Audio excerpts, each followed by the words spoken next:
Oh my God. Hey, welcome everybody. Welcome to the Director's Garage Live. I am your host and resident idiot, Michael, and looking for, let's just get this thing on the air. Goodness me. Was totally lost track of the time. I'm sitting here writing. And next thing you know, I'm like, oh my God, it's 3:30. I'm supposed to be live. Sorry for the 2-minute delay, folks. That is not the way we wanted to do it. But, well, welcome, everybody. Welcome to the live stream. I don't even have any lights on. This is horrible. Goodness me. All right, let's get some lights going.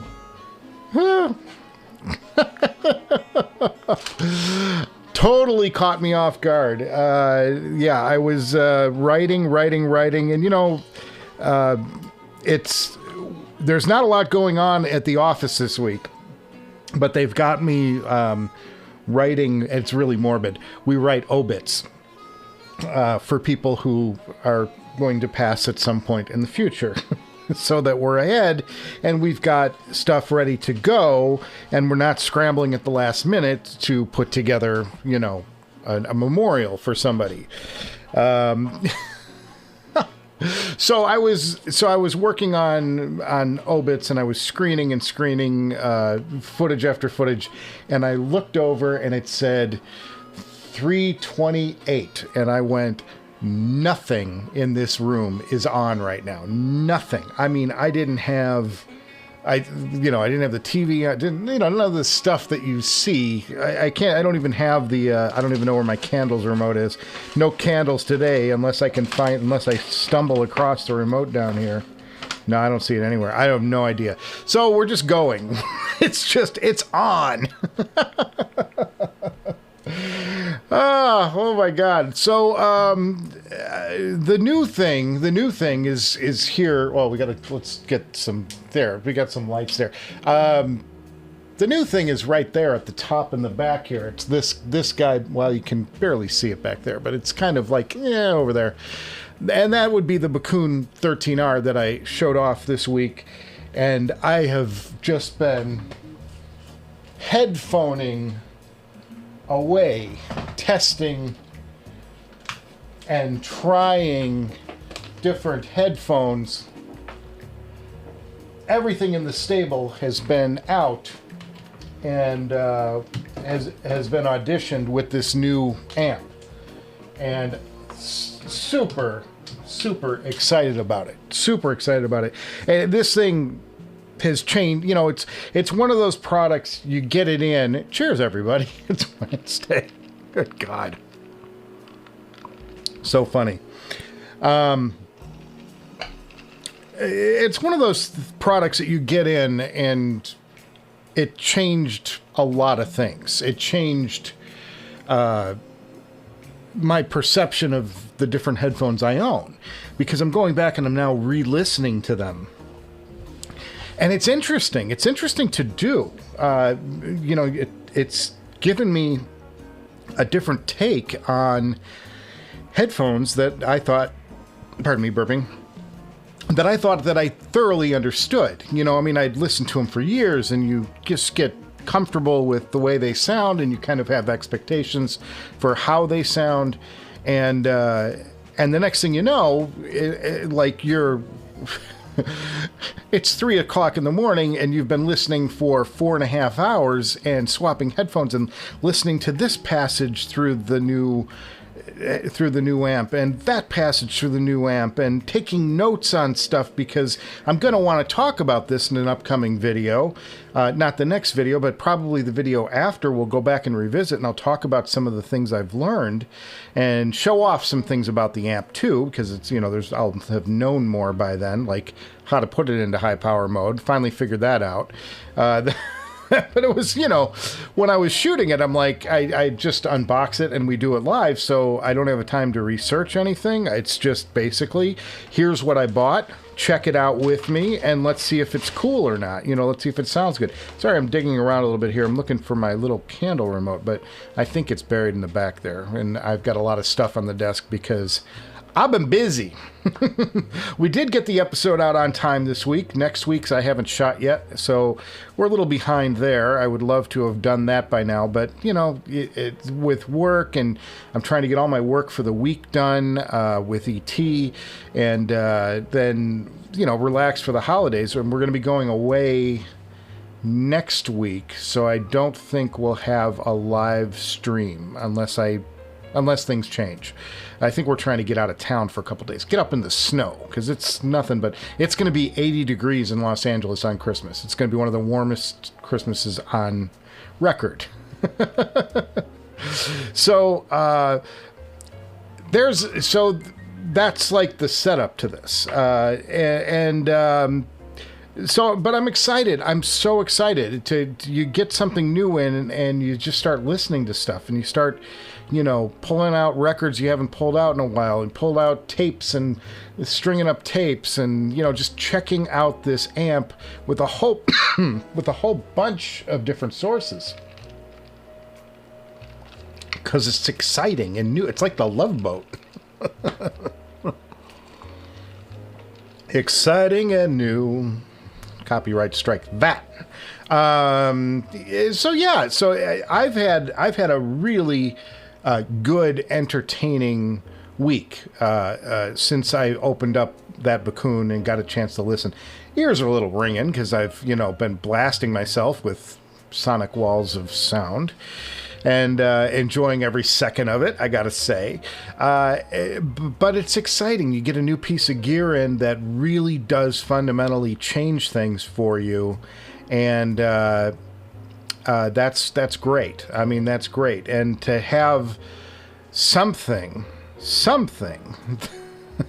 that actually drives the Susvara the way I expected all along the Susvara to sound. And I mean, you know, if you know this history of this show, I mean, I have had, you know, what, 6 or 7 different amps in here trying to push the Susvara. And, you know, you start just with the WA5LE, and I'm like, that's 5 watts. That thing should be just pushing anything to, you know, anything it wants around. It's a beefy frickin' amp.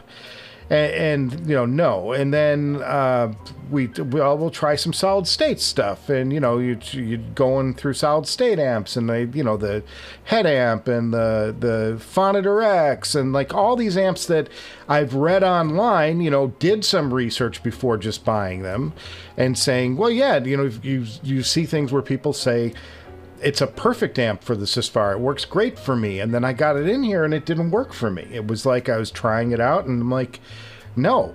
And I got to the point, as I said in the video, of damn near frustration, where what I'm doing isn't giving me a result that I find interesting or acceptable, or what I, you know, in the ballpark of what I would want from this world-class headphone. It was always leaving me thin in the upper mids, not enough bass, and, you know, I could just, the list. And that's not to say that those things aren't just naturally there in the Susvara. They are. They're okay. They're fine. But they weren't spectacular. And when you put $6,000 of headphone in front of me, I expect spectacular. So the quest was on, and we've had many discussions on this live stream over the year that we've been doing them, about what were, you know, things that didn't work, and you know, JTB went through the same struggles, and he finally just gave up and sold the damn thing, and part of me can't blame him. So when it came down to, you know, this was really my last shot at this thing, because I'm just going to try and find somebody to buy it because it's not doing it for me. And so it's a very interesting set of events, and you know, the Faramore stack, you'd think that would be enough to drive this Susvara, give me the sound that I'm looking for, expecting out of the Susvara. And everybody has different tastes. Look, it's funny, I put the video out, and I've had people writing me saying, the Fairmore stack is more than enough, and I find it's fine, and I don't hear any difference. And I'm like, that's fine. I mean, and I'm not one to judge or tell you that you're not hearing what you're hearing.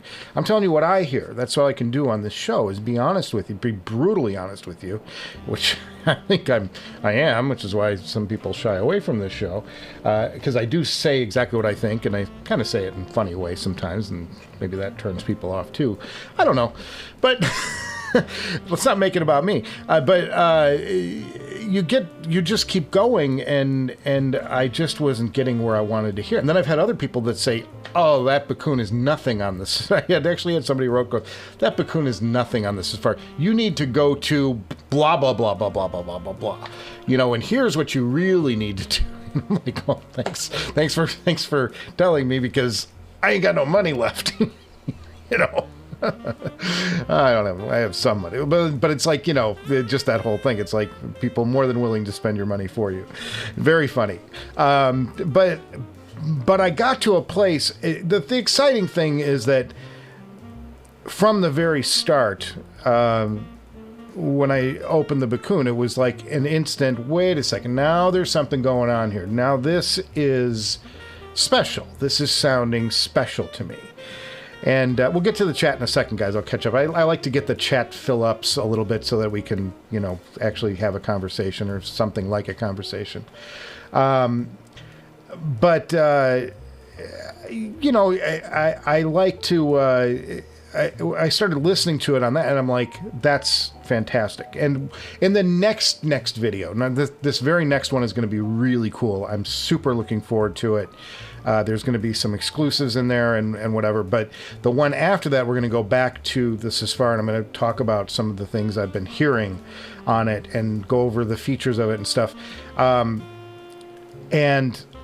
But the short of it is, I've done comparisons now where I've put a bunch of different headphones, not just the Susvara, but I've, you know, used the LCD-4 and the Abyss and the Focal and the LCD-5, which has changed drastically under the Bakun.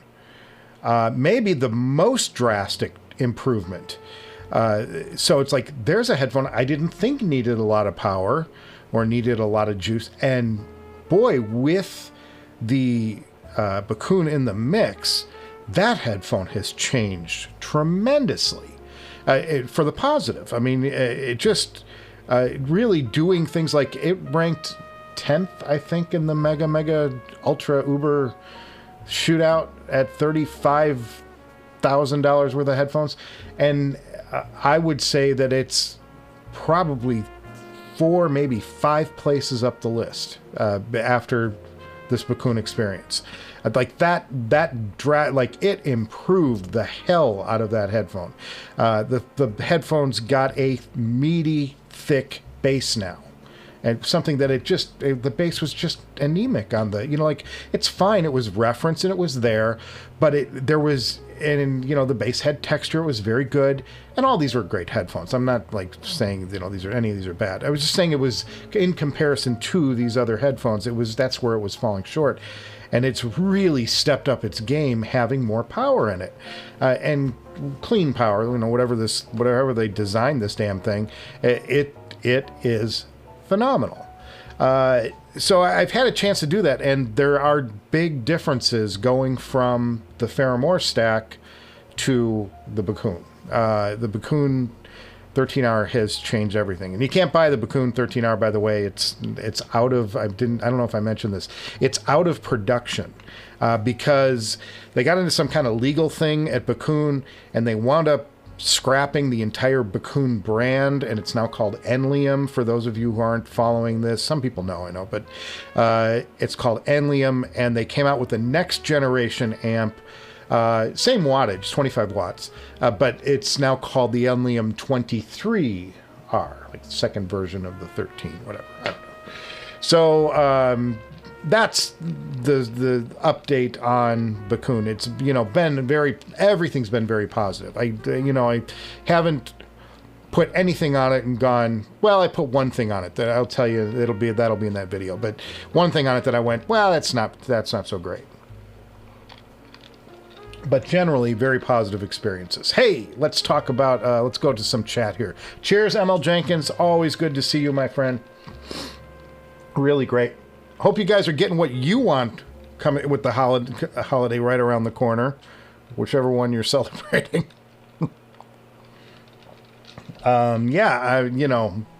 It's that time. 'Tis the season, right? Forget to give the gift to yourself. A little bit. Unfinished says, hey, did you try the Susvara using a high power amp with banana plugs? No.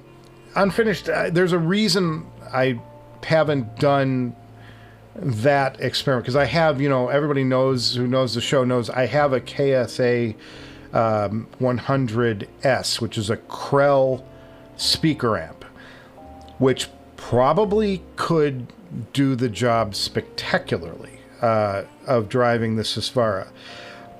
But in doing research on using a power amp with the Susvara, I've come across a significant number, enough to make me go think twice, of folks who have done that experiment. You put banana plugs out of the terminals into their Susvara, and they fried the Susvara. And that's fine if you don't care, and if it's like, but this show runs on a shoestring budget as it is, and it loses money left and right. So putting a $6,000, whatever, $4,200 used headphone on something that might fry it. It might not. It may sound better than it's ever sounded, but it might fry it. I gotta draw some lines in the sand, and that's one that I definitely drew. I'm not willing to push the headphone beyond where I would reasonably expect it to perform. And I've read stuff where people have hooked up a Macintosh amp to the Susvara and blown the Susvara up. And and that 100S has got a capacitor in it. I'm not kidding. One of the main capacitors is about that, well, you can't, it's about as big as my head. And I can't imagine something discharging and blowing that Susvara to smithereens. That would be a very sad day for the Director's Garage, and it would be, the show would be getting a lot shorter. We'd be doing 3 minutes and a lot of live and me talking. So it's just not something that I'm willing to do. It would be great if I had unlimited funds and could do that, but it's just not going to happen. I made that decision probably 6 months ago when somebody first said, hey, check that out. And I'm like, yeah, it's just something I'm not willing to do. That'd be great, though. I salute anybody who does it. I don't advise it. Don't try that at home. That's where I would say if you've got a Susvara. Okay. He sees the TT2 and M scaler. Can you test it, please? Thinking to get that combo for the Susvara. Well, that's always in my chain. The M scaler and the TT2 are always in my chain. I think I've got something going on with the M scaler when it goes to the dual BNC mode, which is its highest setting. It upscales from 192 to 760 something or 780 something megahertz. That on certain files in certain situations, and it hasn't happened with enough frequency for me to say with definition when it happens. I get a click in the right cup.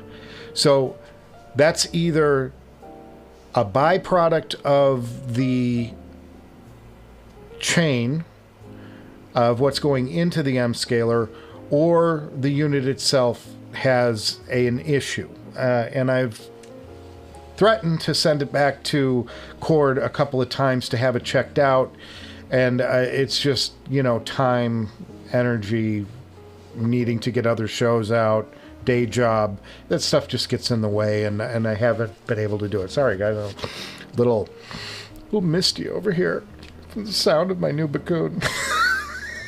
Sorry, it's really great. It's really great, guys. It was such a thrill. And the guy was really the guy who sold it to me.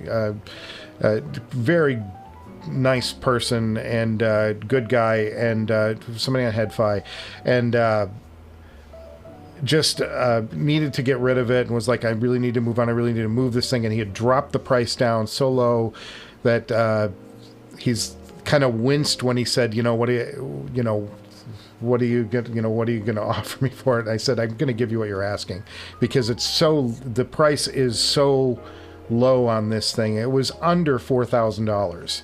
And I'm like, I'm not going to sit here and blow smoke at you and try and get you down another couple hundred. It's not, you're asking a very fair price for this. So it was a great deal for that amp. I really got a good deal on it.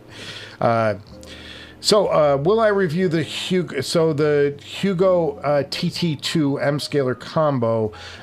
Test it, please. It's always in the chain. Like I said, I've had some problems with 192 kilohertz, and or maybe it's DSD. I don't know, but it's when I put it into the highest mode, I sometimes have to drop it down one level to get this annoying infrequent click to go away.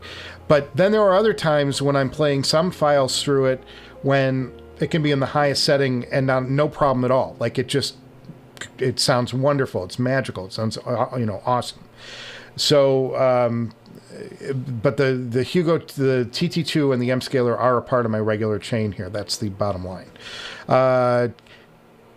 Kajitan. Is that Kajitan? Kajitan. I'm going to hope it's right. I'm sorry if it's wrong. Says, will you review the Chord Hugo 2? I saw it in the background of my last video. Great source for DAC and Kents. And I've had it. I had it for a long time in the in the director's garage. And I had it and I wound up selling it. I sold the Hugo 2 probably 8 months ago, I think. I want to say. And the reason I sold it, not because it wasn't good, but it was redundant and I wasn't using it. And I wound up, when I've got a Hugo TT down here. That's the Hugo TT. Then there's the Hugo TT2 on the top, and then the M scalers in the middle up here. I've got 3 mega DACs, just phenomenal DACs, and I wasn't using it portably, and it's designed to be a portable. I just didn't have a need to keep it, and I've used it a lot. It's a great DAC. If the criticism that it gets is that it's a little bit on the analytical side, some people have called it a little bright.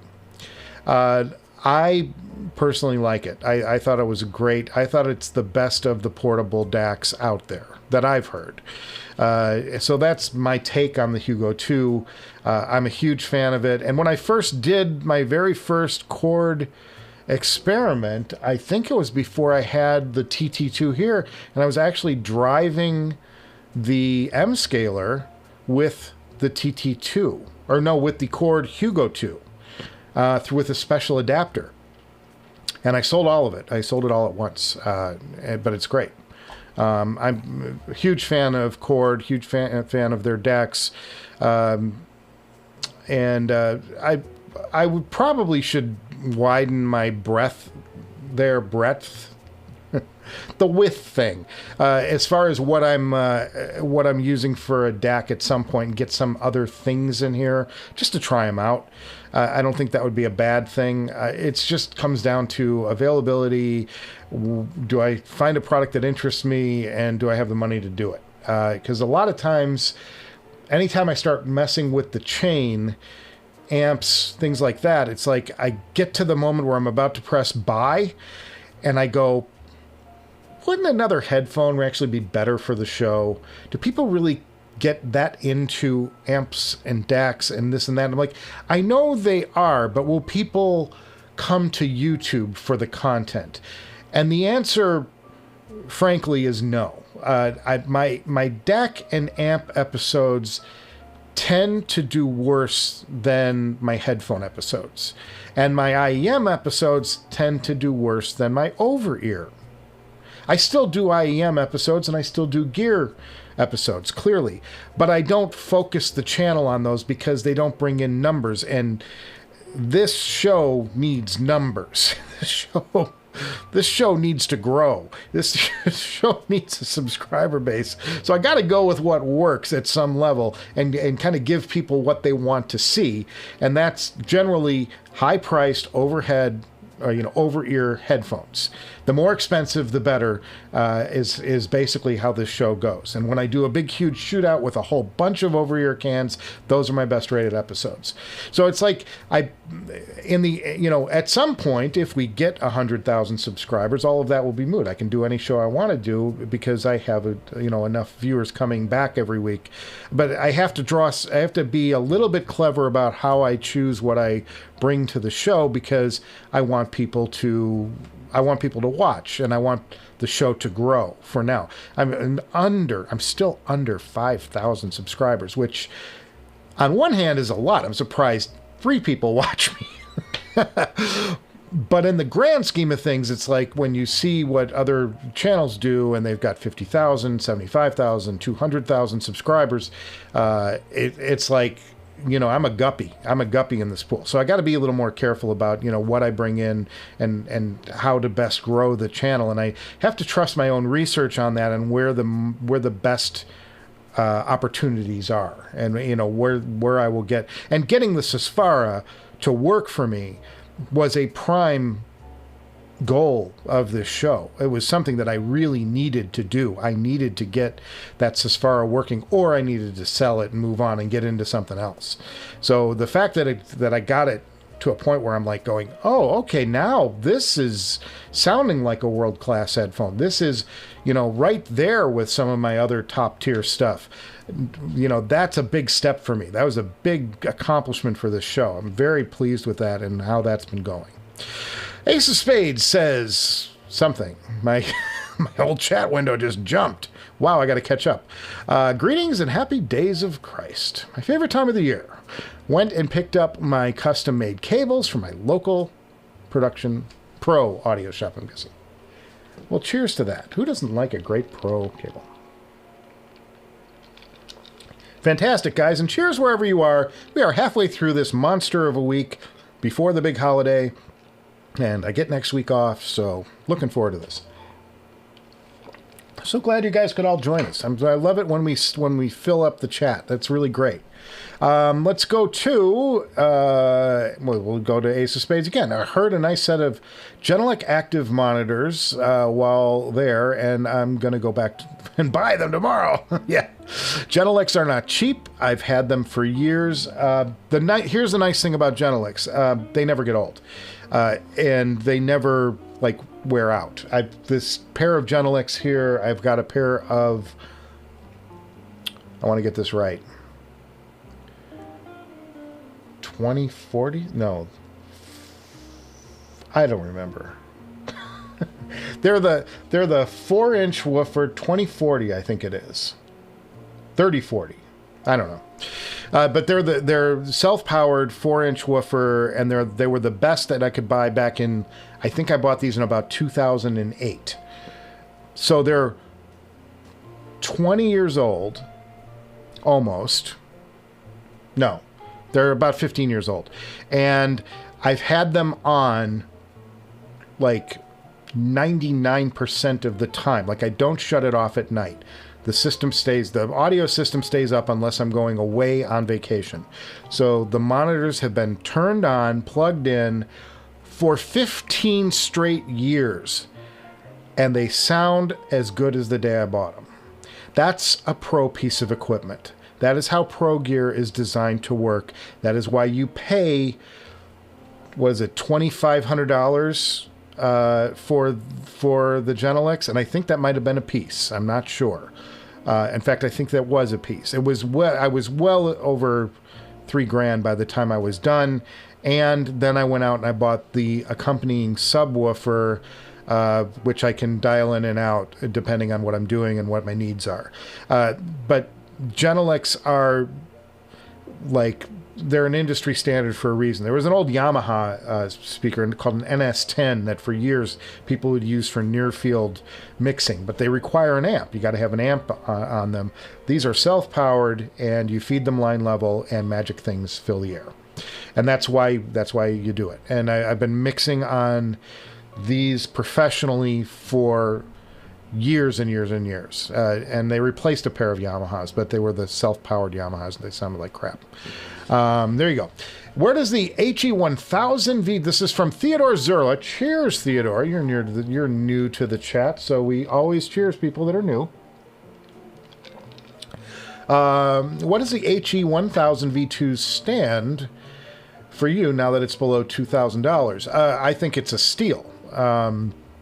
And if you're looking at, if you don't have Susvara kind of money to reach to that top tier crazy ass $6,000 level, they're probably the best thing you can buy in that price range. That's my feeling on it. I like looking at what else is out there. The Arya Stealth Magnet edition, I think they're a little cheaper. They're a few $100s cheaper. That's a good deal too. But I think that the HE1000V2 is a sweet spot. I think that is in my opinion, that's the headphone to get at that price. Or buy a used pair of LCD-4s, which will cost you about $2,000 also. They're a little different. I mean, and what the LCD-4s bring that the HE1000V2 does not is a robust, seriously thick bass. If you like a good booty on your music, get the LCD-4, find a pair of V1s. I've seen them as low as $1,800. I've seen them as much as $3,000. You can pick up a pair for $2,000, $2,100, $2,200 at the max if they're pristine. I wouldn't pay any more than $2,200 for them. But that's the headphone that I think is absolutely spectacular. Hard to drive, but not impossible to drive. Certainly not as hard as anything else at that range. But oh my God, what a headphone! It's just a headphone that has continued to impress me, and it's a 5-year-old headphone. I mean, and it's still that good. And that's another discussion that we've been having online. I'll get into. Well, let's talk about it now. Why not? What else are we going to do? It's a Wednesday afternoon in the middle of the week before Christmas. Okay, so there's a discussion going on in the HeadFi thread.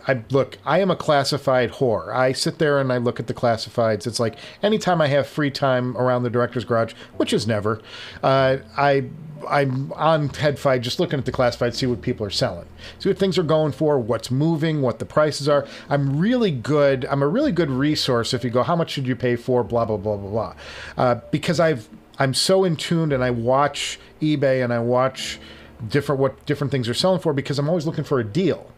For this show, I've got to turn over gear. I've got to buy gear and I've got to sell gear. That's how I keep the inventory floating along. And yeah, I lose some money on stuff.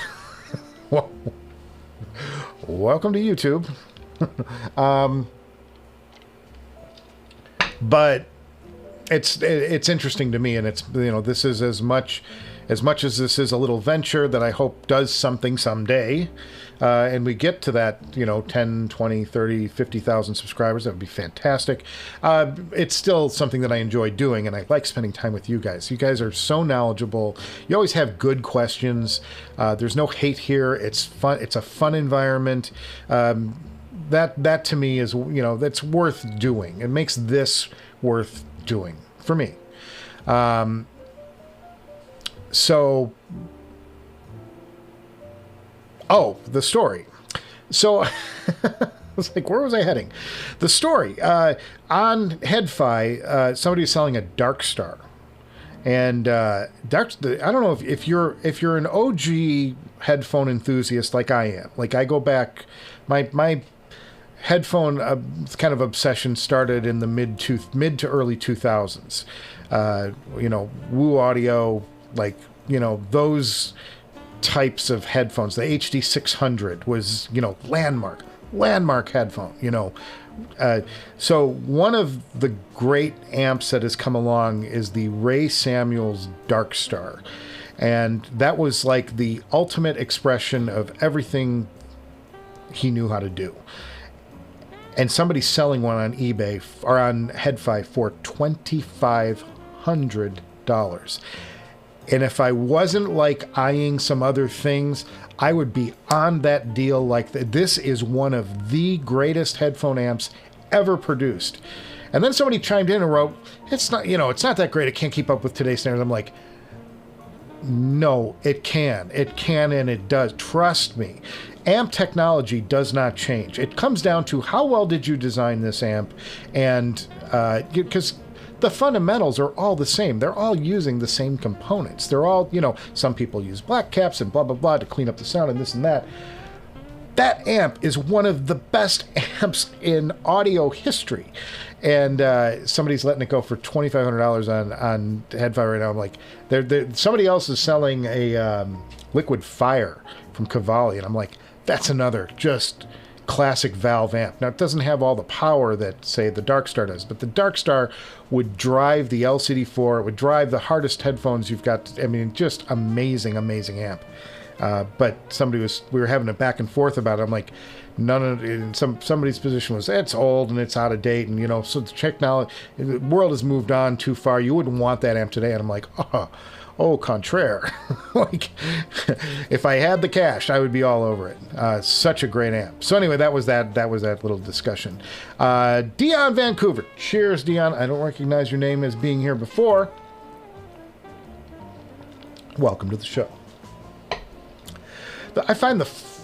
He says, I find the Ferrum ore stack lacks stage width. Depth is quite good, and some of the dynamics with his both his Verite closed and Susvara.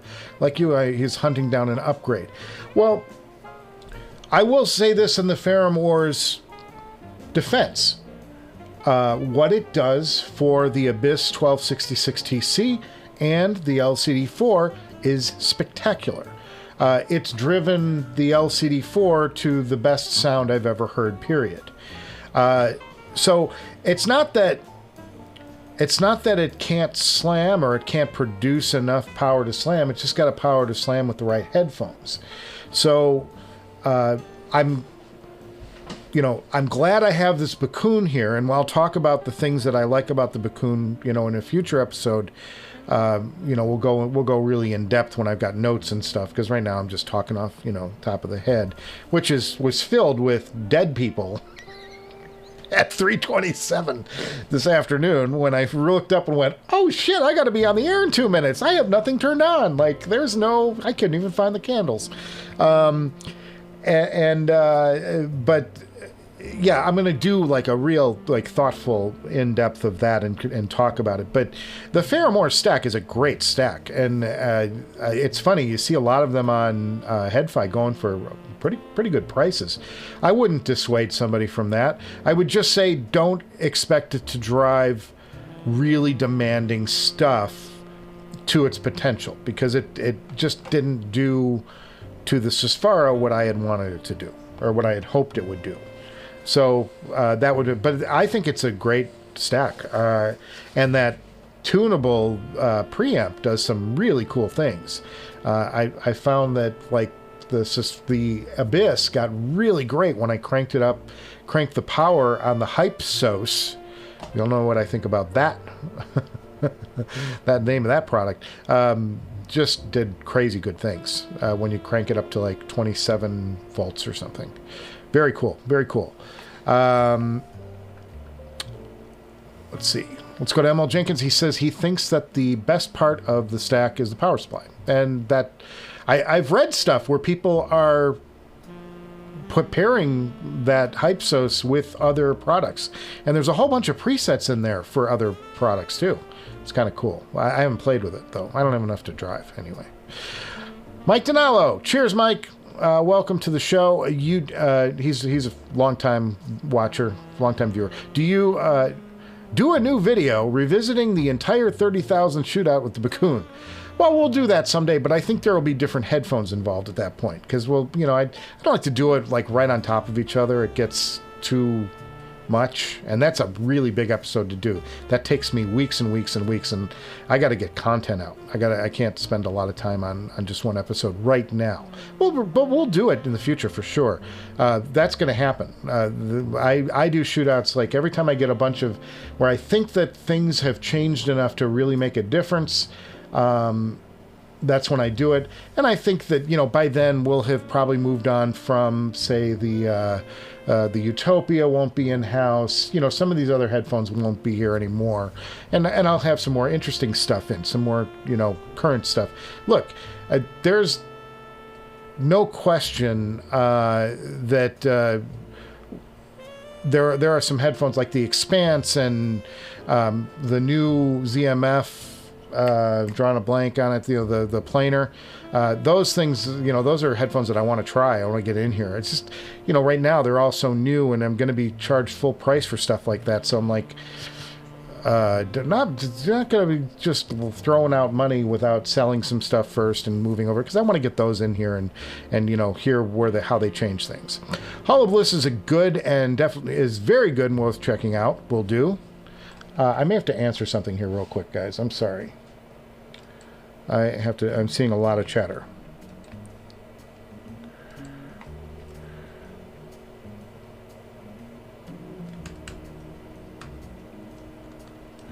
I have to type a note.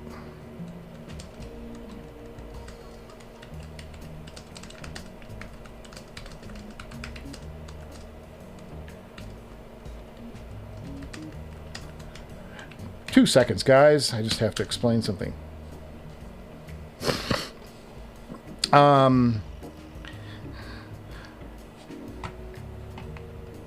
Work. Okay, sorry, guys. The Hollow Bliss is very good, very definitely worth checking out. He finds it better than the Ferrum Stack and the Soloist GT. Well, good for you. I think that's great, Chacarone. Whatever you like, whatever you like is what you like. I think that's fantastic. It's something, it just comes down to, I just laid out a lot of money for this, so I'm not going to be buying another amp anytime soon while I'm still getting to know this amp and checking it out and enjoying it. But it's, that's stuff that I keep an eye on, and if something comes along that looks interesting and the right deal, sometimes it's a trade. I traded for the head amp GSX Mark II. That got a trade for the Empyrean. I was looking to get rid of the Empyrean. They were looking to unload their GSX, and I'm like, hey, want to swap? They're about the same price and value, so we did, and that's how I got it. And I was playing with that amp. That was a great amp. It was fun. I just came to a point where it was like so redundant in this place, I had to get rid of it. Come to Can Jam, New York City in February. I would love to come to New York City. I love New York City. It's always a place I've enjoyed visiting. Been there many times. February? It's a tough ask. No, here's why I can't come in February. Starting January 5th, I go into what we call award season in the entertainment business. And that means week after week, I have the People's Choice Awards. I have the Palm Springs International Film Festival. I have the Screen Actors Guild Award. I have the Golden Globe Awards. I have the Grammys. I have the Super Bowl. And I have the Oscars. And all of that happens between the beginning of January and the end of February. And every single week is taken up. And that means no Can Jam for Michael in New York City. I can't get out of town. There's just no physical way for me to do it. The schedule gets so packed during that time. It seems like every weekend I'm in a tux and I'm on a red carpet somewhere. Yes, the director does take off his Beatles t-shirt every now and then. How you doing, buddy? How you doing, everybody? Good to see you. Happy Wednesday. Hey, 416. Wow, we're just cranking through stuff. You guys are really chatty today. I love this. This is so good. I love getting questions, and I love talking about stuff. That's what we're here for. It's fun, man. It's our hobby. It's our passion. Uh-oh.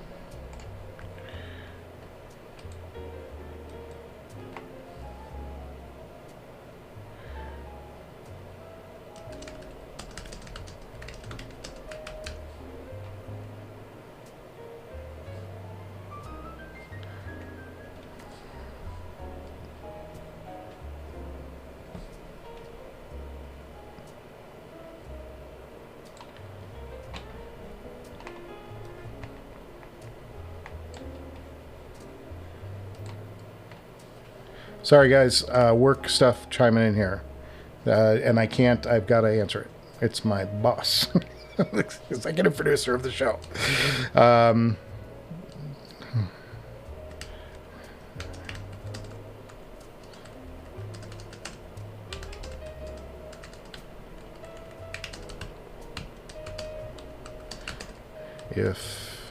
If it doesn't have interview in the cut, it's not the right version. Okay, back on topic. Sorry. Let's just go down some stuff. Sorry, guys. It's what happens when I'm doing work and this at the same time. Apologies. The Bliss was designed for the Susvara. Yes, that's another one. I've heard about the Bliss. ML Jenkins, yes. When will you get the new ZMF flagship Caldera? I'm going to have to buy it if I want it, and the price was $3,000. So, if Zach would take pity on me and send me a pair to review, I would do it. The real problem is, money. It is a headphone on the short list. I have that famous short list. But it's nothing that I'm going to get to. It's nothing that I can just go out and buy tomorrow. Because, and I say this with all respect, ZMF headphones don't retain value. As good as they are, as great as they are, for some reason, when you buy a ZMF new, the second you walk it out of there, you're going to lose $1,000. And I'm not at a place where I can just sweep away $1,000 and just go, well, I didn't need that. Even if I'm keeping it forever, it's like that would be fine. I did that, by the way, and I did that with the $2,500 Atrium. I did buy a new Atrium, but I also thought, I really wanted the headphone, and it's something that I had no. But this is getting way, this is another $500 on top of that at least. I'm not saying I won't. I'm just saying not now. Right? Check it out. Okay, ML Jenkins, or with it in mind, it might be more accurate. Yes, you're talking about the Bliss. Yes, I've heard about the Bliss. I haven't heard it yet, and so maybe at a Can Jam I'll be able to hear it. I wasn't able to go to Can Jam this year. I was kind of disappointed in that, but I got sent to Africa. I was out of the country. If you're not going to go, we'll try it when they arrive with this Cambridge Edge amp. Okay, unfinished. I'm not sure what you're talking about. So, but maybe that was a comment, a redacted comment. I don't know. So the demo he got to hear makes the GT weep. Well, that's great. I mean, all these are great things. When you're hearing stuff that interests you, that's what it's about. You have to keep doing that to make it fun.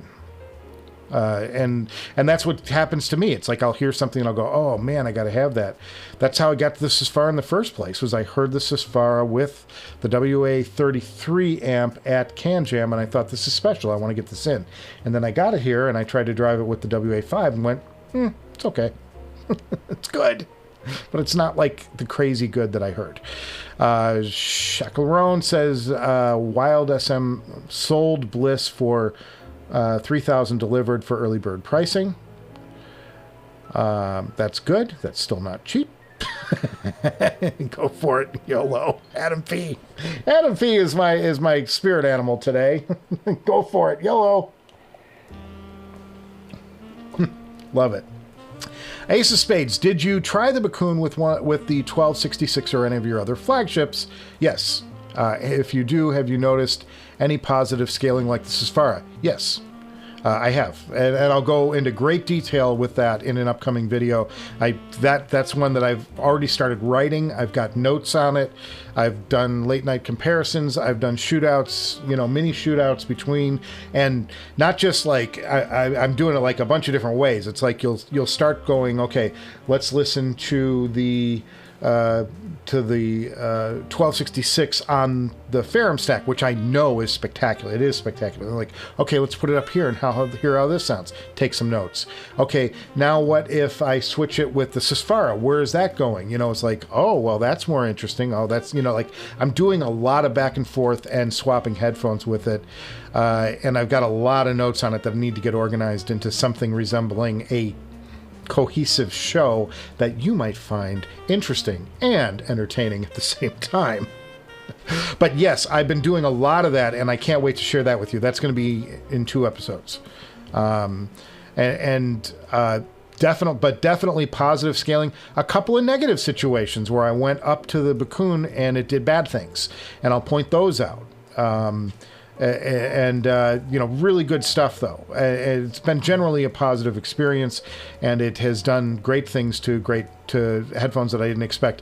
If you weren't here at the top of the show, I talked about how I used it on the LCD-5, and it has changed the LCD-5 so much for the better.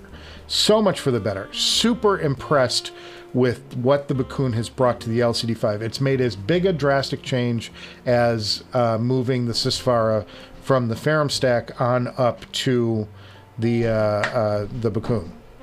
Mrs. Director just walked in. She's banged up. She banged up. How's the elbow? She fell. Mrs. Director fell down the stairs this morning and cracked her elbow. Is it okay? Not bruised everywhere, but I'm good. Nothing's broken. That's good. No broken bones is a good thing. That's how we like to head into the holidays. Unlike me, who broke my foot last week, 2 weeks ago. I kept thinking, I'm like, at least I didn't break anything. Yeah, I literally did break my foot. I've been kind of laid up here at my desk for a bit. Ken Workshop. Cheers, Ken Workshop. Cheers, everybody. It's Wednesday. Happy hour. Hump Day happy hour hangout. The 4-H club here. That sounds rude. It's great. So glad everybody could join us today. And cheers, says Ken Workshop. He's taking a late lunch to be here. Well, I'm so glad you could be here, Ken Workshop. I appreciate it. Thanks for stopping by. Ask any questions you want, and I'll do my best to fake an answer. James Bush says, I get you on the speaker amp thing. I blew a half dozen HE6s doing just that. Sound quality was unbelievable. You know, and they say, I'll tell you, here's a side story. Albeit for only $700 is getting costly and frustrating. Yeah. To replace the drivers on it. Yeah, okay. I can see that. Yeah, and it's just something that I can't do here and keep the show afloat. But I was reading, and I want to say it was Eddie Van Halen, an interview with him. This is years and years ago, who swore, maybe it was Jimmy Page, who swore that the very best tone out of his amplifiers was just before the tubes were about to blow. Like those last couple of hours before the tube gave out were the best hours. True story.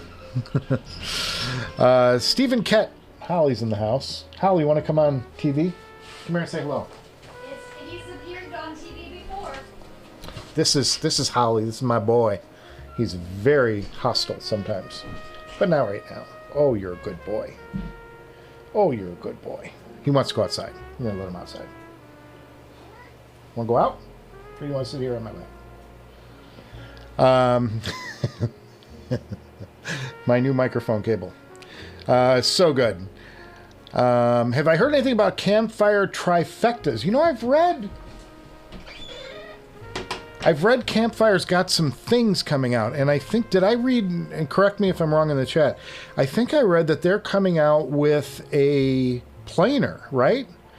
Is that right? Because traditionally, Campfire has been the king of the balanced armature. Like everything that they've done in their headphones was balanced armatures, and it was different tunings, different setups, different arrangements. But I think I read that they're about to come out with a planer. Maybe this trifecta is a 3 different driver type thing, which is something new. But I'll give you a tease. The next episode, we're going to talk about some new things that are coming out. And it's going to be IEM related. So I'm super excited to get to share that with you. I can't give you all the information yet because I actually don't have all the information. I'm going to be getting it later today or early tomorrow. And that's going to be in the next episode. And I'm super excited to find out what it is I've got to share with you. But some exclusive content here. We're going to debut some new product that nobody has heard of before right here on the show in the next regular episode, not the live episode, but the regular episode release. Provisorium.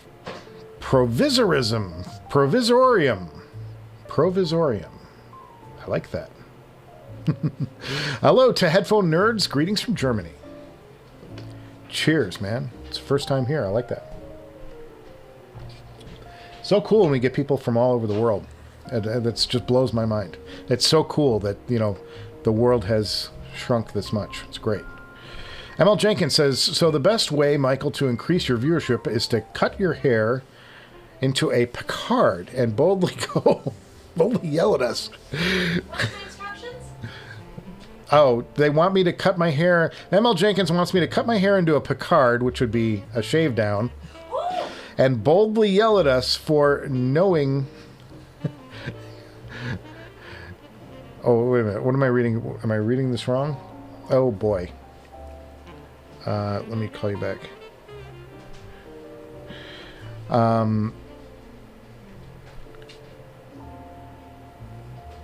And yells for knowing more music.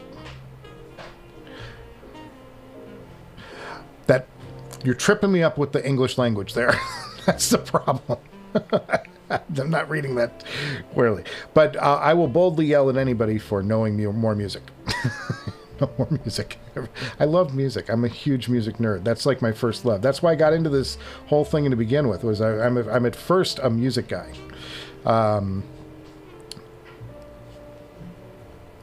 Unfinished says, get the Hifiman HE1000 V2 Stealth Edition.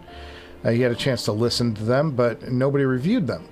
Well, I had the V2 in here. I think that had stealth magnets. I'm not 100% sure, but I used to own them. I owned them back when I started the show.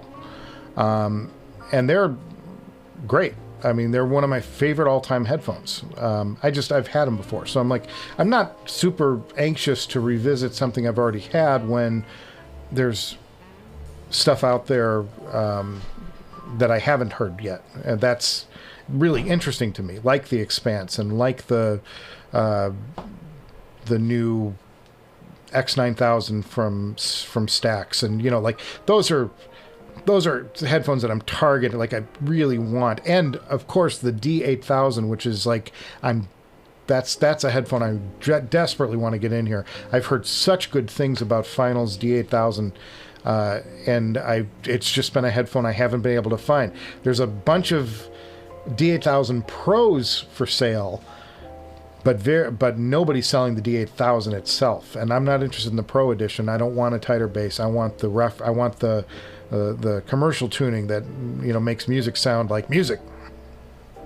So they say. Ken Workshop says, you're the best produced channel and have the best sound. How many people have a vintage RCA ribbon mic?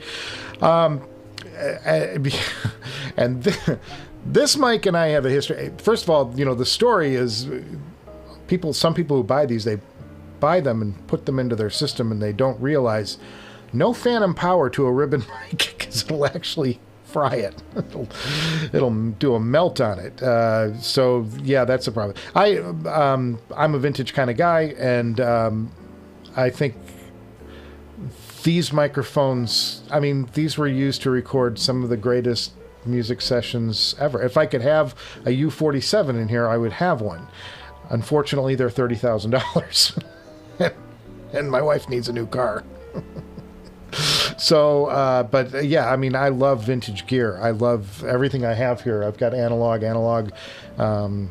as much as I can. And these mics, I bought this mic, I think, for about $1,600 or $1,800 about 4 or 5 years ago, and they're now like 3,000, I think, for a good copy like this one that's in great shape and has great sound and is perfectly tuned. A lot of them you see that are selling these culprits right here. These are made of some kind of stone or ferrous material, and they break very easily. They're very fragile.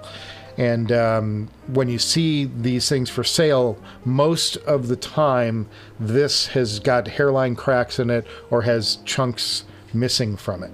That's how you can tell, just use and abuse. These things were thrown into bags and carried on the road and went all over the world, to sporting events and, political speeches and all sorts of stuff. So they just took a pounding, and this stuff is the most fragile and brittle, and it's what breaks. So finding one that's in beautiful camera ready shape is, and it's kind of become my trademark on the show over the years.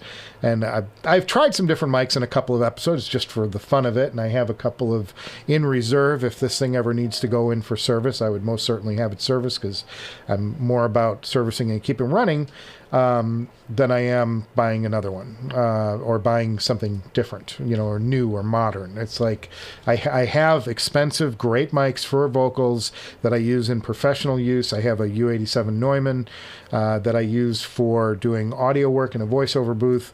It's one of the best mics ever made for that purpose. But this is classic. This is like me. It's an old school thing. This is before I was born. This probably dates back to 1961. I don't have an exact year on it. I don't know what the serial number is, but it's like 1961 this thing was made. And it still sounds this good. That tells, quality, guys. Quality. Something we're missing. But thanks for the compliment. I totally appreciate it. Hi-Fi Zero has a great site to track prices. Yeah, okay.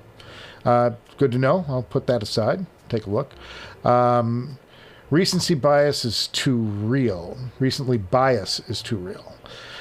I feel that. And that's the one thing about this show. Patrick, we talk about this probably every other week about this show. This is Patrick Bricks. Cheers, Patrick Bricks. Welcome.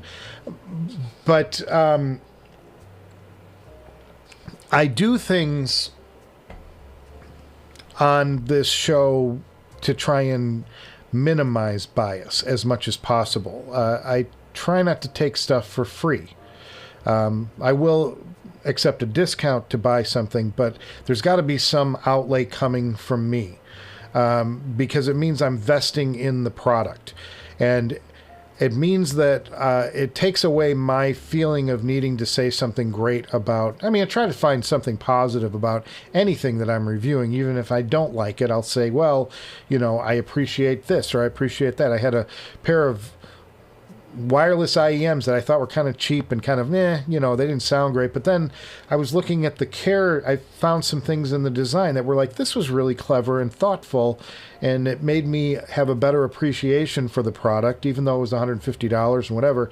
I don't even remember the name of the product anymore because I've reviewed so many headphones. But I was like, wow, somebody actually sat down and thought, how are we going to fold these up in an interesting way? And how can we tell the cups apart so that they can find left and right easily?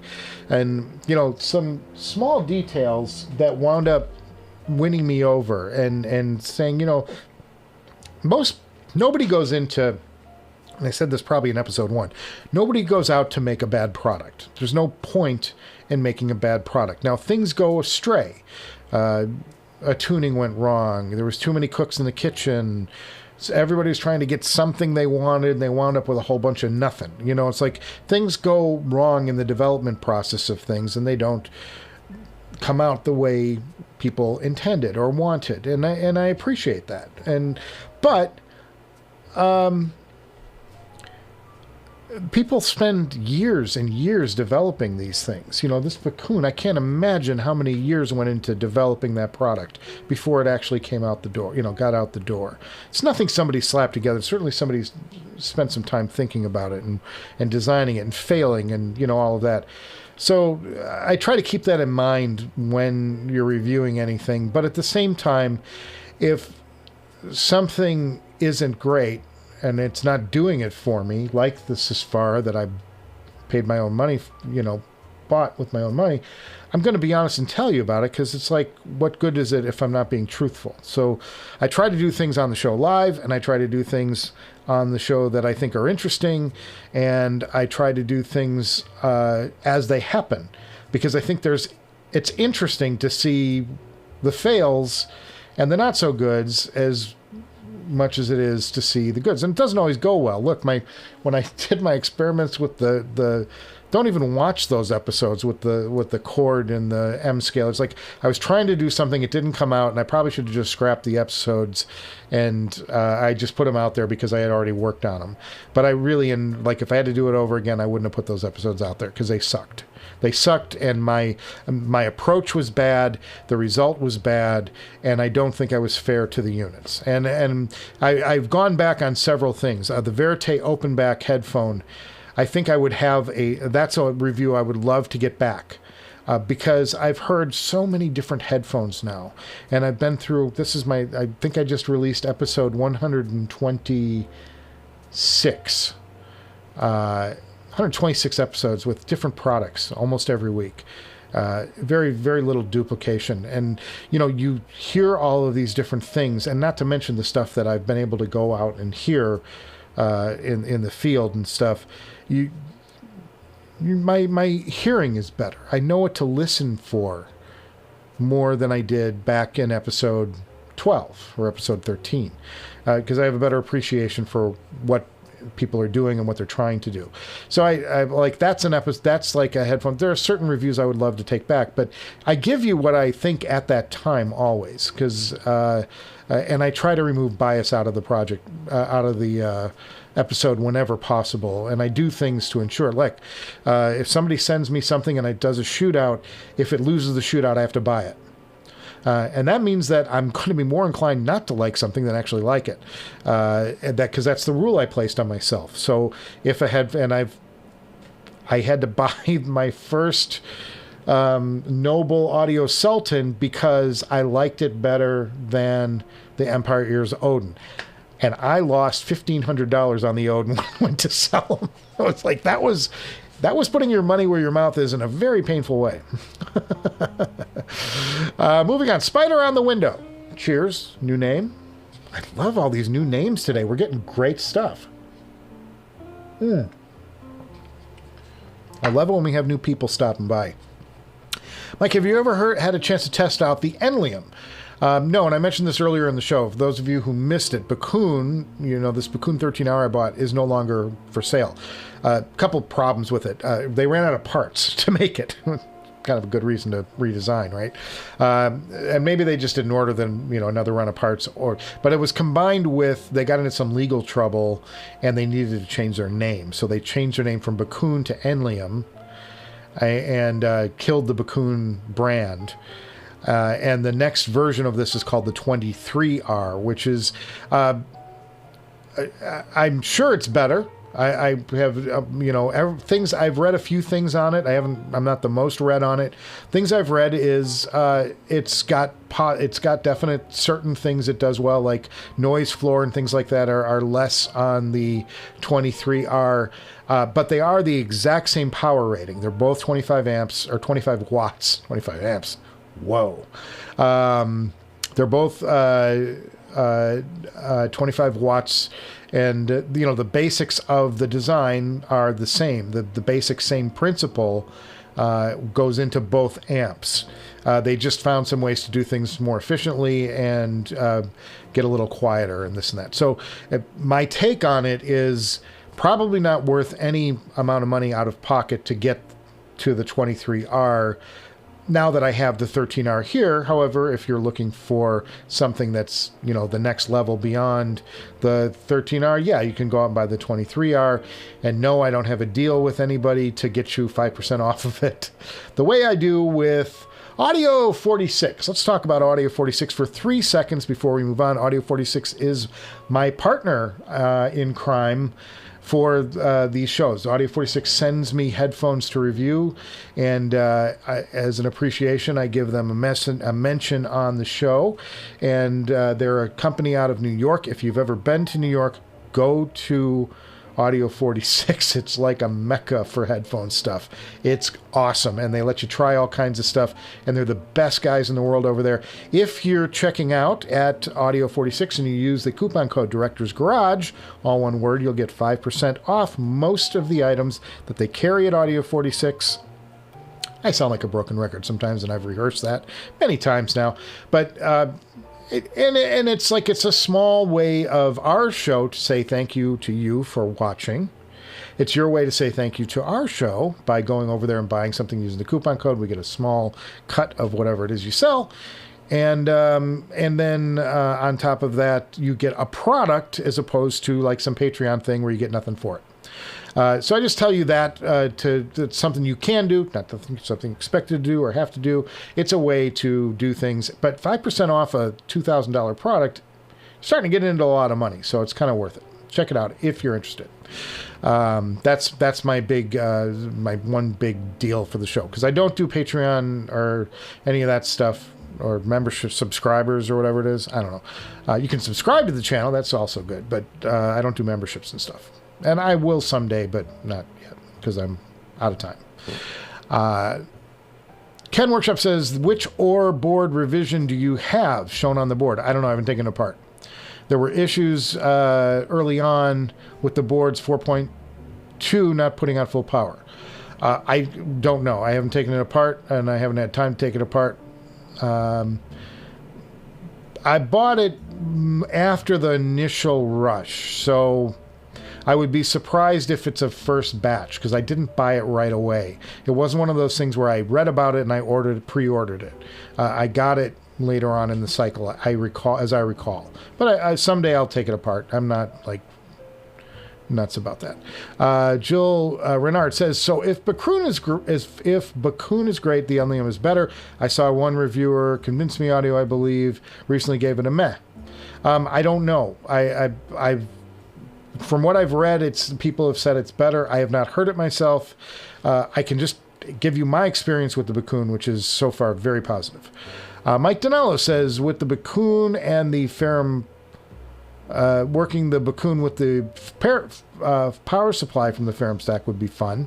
Yes, I'd have to check that out sometime. Cheers, Mrs. Director. She's going off to her dance class shortly. ML Jenkins says he wishes she would be my mom. I'm not sure what you're getting at, ML, but that would make me your dad. Patrick Brick says Campfire Supermoon. Only a limited number of universal sets were made. That's the planer. Yes. Audio Fool says, is he late? Well, it depends on what you mean by late. Are these your dates?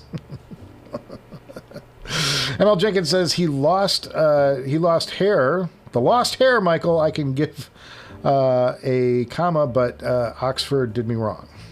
Okay. Ace of Spades retracted his message. What was it, Ace of Spades? I want to know now. It would be interesting if you could get a ZMF Caldera to compare it with other high-end headphones you have. I'd like to own a pair of Calderas. I would do that. That's something I want to do. For sure. And we're getting to the bottom of our chat for today. That might be a sign that we're getting closer to time to say goodnight. ML Jenkins says, or have you listened to the Fiddler on the Roof? I have, if I were a rich man. I think that's a rich man reference. Yes. I can't survive being anybody's dad. I am childless and happy. That's why I can afford all this stuff. I'm childless. Too fun. Too fun. JTB says better late than pregnant. JTB, how you feeling about my moving with the Susvara? Moving forward with, I did a reverse. We were all talking about maybe getting rid of it and what could I get for it and what would I trade it for or what could I do this for? And boom, dropped it on you, a new amp to drive the Susvara and take it around another round. And it got better. It got better. I wish you guys could be here to hear it though. That would be really cool. That would be fun. Because it is really interesting. updates from Spectrum telling me I can get faster internet speed. I might need it. Cheers, everybody. I'm glad you all could stop by for our Hump Day Happy Hour Hangout. Here at the Director's Garage, we got a very late start. 2 minutes late, to be exact. It's not like me. I'm usually on the button.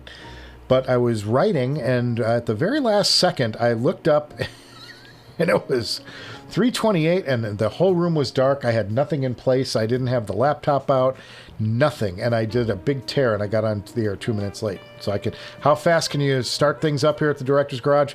4 minutes. That's the rule. Too fun. But yeah, I've just been thrilled with what we've been able to do around here the last couple of weeks. It's been a real fun time to have new gear to check out and to drive other headphones into new directions. I was really, really happy with it. Very cool, very cool. JTB, better late than pregnant. I would agree with that, especially being a guy. ML Jenkins says he can survive with me being his dad. Yeah, but ML, it's making me feel a little older. I'm sure I feel about that. And the no kids thing is by design. Ace of Spades. JTB, did you reach out to the i5 rep he sent him? It would be helpful to escalate your Amazon shopping issue with iCan Pro. The iCan Pro. Yes. Yes, that's ML Jenkins. Wild Beasts. Cheers! Cheers, Wild Beasts. Welcome to the channel. We're hanging out and shooting the shit on a Wednesday. And we're better off for it, I think. We're better off for it. I don't know, what else can I talk about today? We've gone through the Bakun. I can tell you that I'm super, super happy with the Yule log. I'm going to put a Yule log in the monitor back here. That's what I'm going to do. We're going to have a fire burning in the next Director's Garage Live. I'll find some loop that I can dump back there from YouTube instead of the live logo. So fun. I bet I could do it, though. I bet I could find something. That'd be fun. I could do it. Why not? Okay, so let's see. Customer service issue. Yes, you're talking about that. Ace of Spades, or JTB says his bank actually took care of it by opening up a dispute with Amazon. Always good. That's why you pay by. That's why sometimes having a Visa behind you is a good thing. Not that it's good to charge anything. Don't charge your audio gear. Pay cash, kids. Nothing is worth going into debt for. Trust me. Been there, got the t-shirt in my 30s. I'm 20 years older now and a lot better off because of it. Joe Renard says he keeps watching because he's hoping I'll talk him into a real reason to upgrade from the Aria Stealth without sinking $4,000 into something into a better amp at the same time. Well, that becomes the problem, and it depends on what Gil. It tells. The problem is this: when you start getting into the higher end stuff, with few exceptions like the Meze Elite, which requires zero power to drive, you have to start thinking about what your signal path is, because you need a headphone that can take it, that can take advantage of the signal path in front of it. And you need a signal path in front of it that would push the headphone to where it needs to be. So it's all about synergy, in that sense.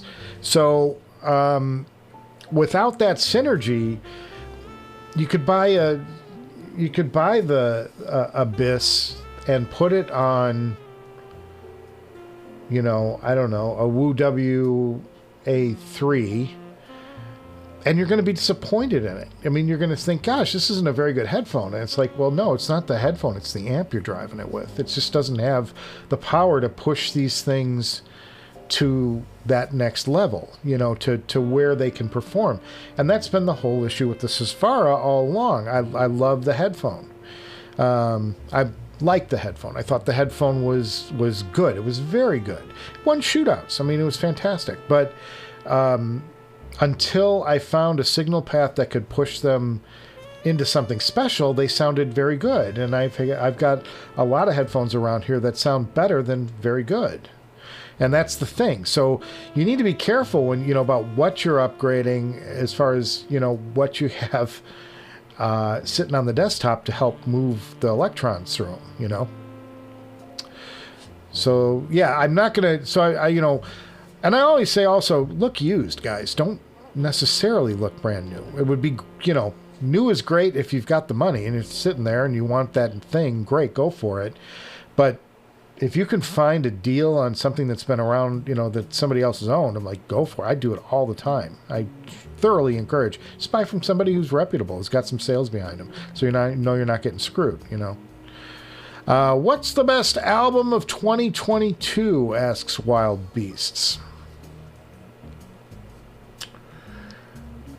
I don't know that I have a favorite. I have some. I know which ones disappointed me.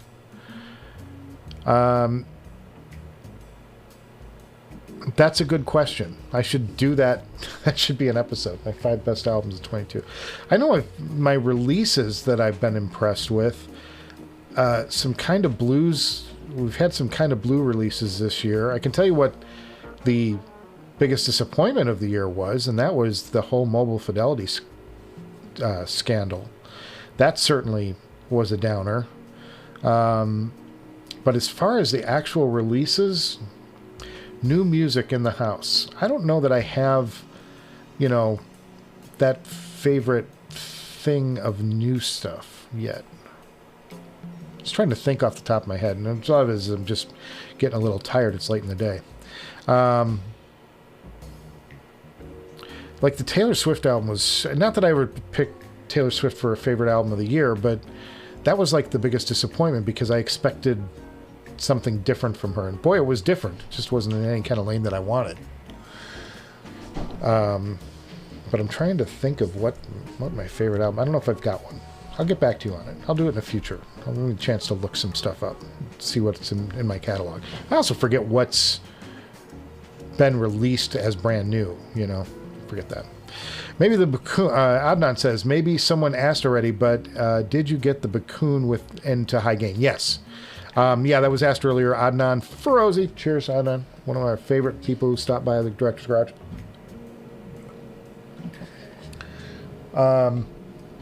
Yes, I figured it out. And it's a combination of the center button on the thing. It's really convoluted, and I'm going to explain it when I do the breakdown of the amp in 2 episodes. I'll go through all that, but it was like, really? Like, I know minimalism is a thing, but y'all went too far. Because the remote is like, you've got to be kidding me. It was a series of unfortunate accidents. Yes, but it's in high gain. It's been in high gain ever since. I figured it out. It took me, like, I had to read through. I found it on 6 Moons, buried in the subtext to one of the photos. Like, you know, they take photos of stuff. In the subtext underneath on the review of the 13R, there's a italicized little thing in small print that explained how to do it, and it's not anywhere else. And then the guy who sold it to me told me how to do it too. He wrote after it, but I found that's the process I went through. His 150 WIM Pro streamer arrives tomorrow. Excited by a new toy. Yeah, I wonder what you get with the new. Is it just the front end that you get with the Pro streamers as opposed to doing it over, say, a computer? I guess that would be it. Like, you get an attractive front end on it. That'd be cool. Adnan says, oh, wow, he recently got into a bad experience with Amazon. No one helps. He emails Jeff Bezos. Happened twice and got taken care of. Smart move, Adnan. Nice. That's a great tip. Spider on the window. Mike, do you have time to sit down and enjoy listening to some actual music? Yes, late at night. It's usually late at night when I'm done writing for the day, but those hours are precious and few in number. How do you decide what gear to listen to with everything you have? Well, usually I wind up listening for a purpose. You know, like I rarely am just sitting there listening and just going for the sake of listening to songs. I don't get a lot of that. My biggest time of the year for doing that is when I'm doing taxes. That's when I get to just put on music and zone out. But most of the time it's like I'm going to be listening. It's going to be for the show or for something I'm trying to find out. But it's hard to spend time just on listening for pleasure, because there's just not a lot of that around these days. Jill says his most powerful amp is this Hifiman EF400, which is 4.5 watts. I've had a couple of most powerfuls, and I think that the Ferrum stack is somewhere around in the neighborhood of 8, as I recall, but I haven't measured it out. JTB would avoid Amazon. They're not charging you twice. I think, though, the high-end Amazon restocking charges is if you go through a vendor as opposed to buy it through Amazon direct, as I recall. But I could be wrong. Jill says, best jazz album of 2022. Oh, that was a release. I think it was Phil Donaldson release that came out from Blue Note. It was like a new thing. That came out. It was earlier in the year I did that, but that was fantastic. That was one of my big surprises of the year. I would vote that. And then there was the new kind of Blue release from Acoustic Sounds, and then the unlistened to tape that I can't get from Italy. That's been frustrating me for weeks on end. Ace Spade says Palomino by Miranda Lambert is fire. I have to check it out. I don't get around to the country lane very often. JTB says, check out this guy, Devin Townsend Lightwork. Okay, will do. Always take notes on this stuff, and I go back and listen after the show. I'd be interested if you have guests on your show.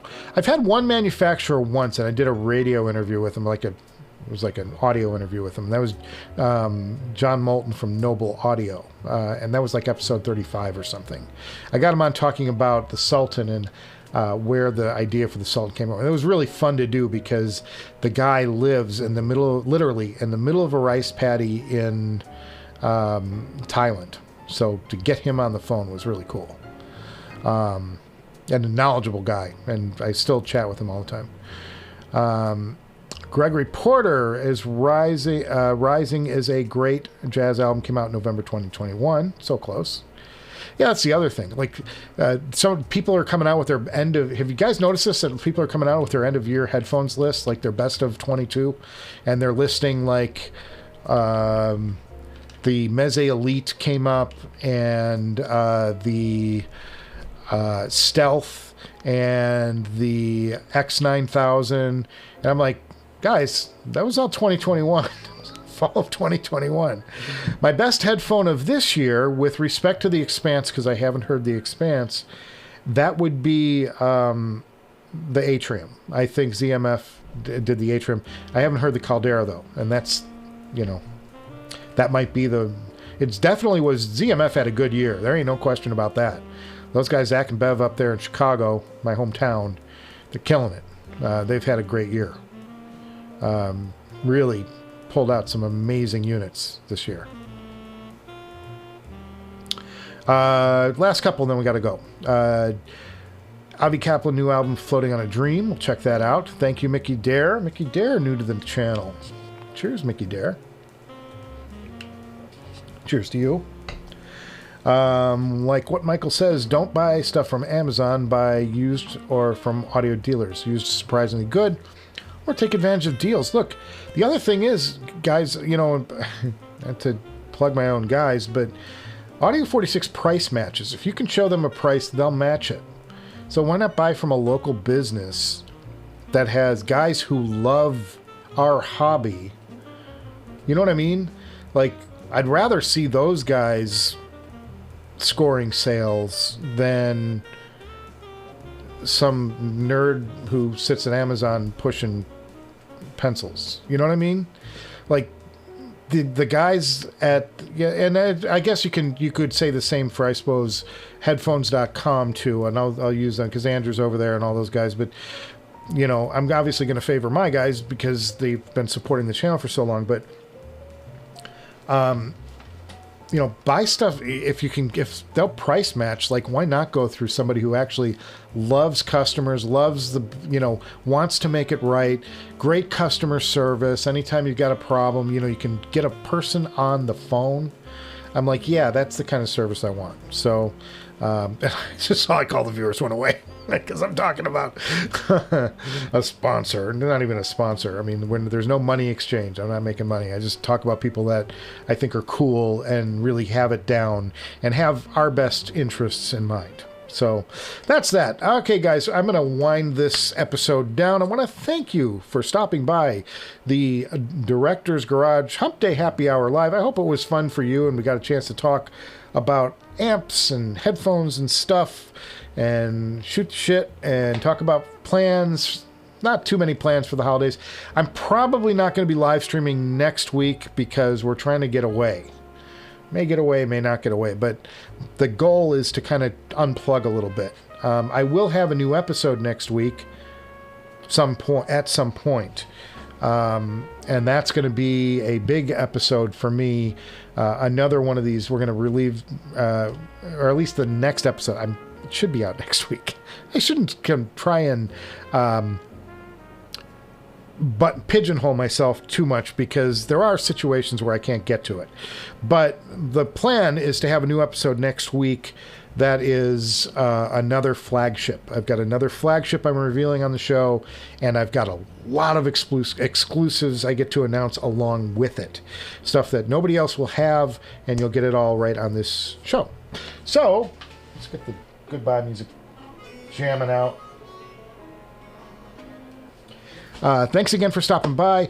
Have a great holiday if I don't hear from you or you don't hear from me. And stay safe and get some good stuff and come back and tell me what you got for over the holidays. What'd you pick up? Because, you know, we all got end of your money sitting around. Let's buy some cool shit. All right, guys. Take care, and I will see you guys before you know it.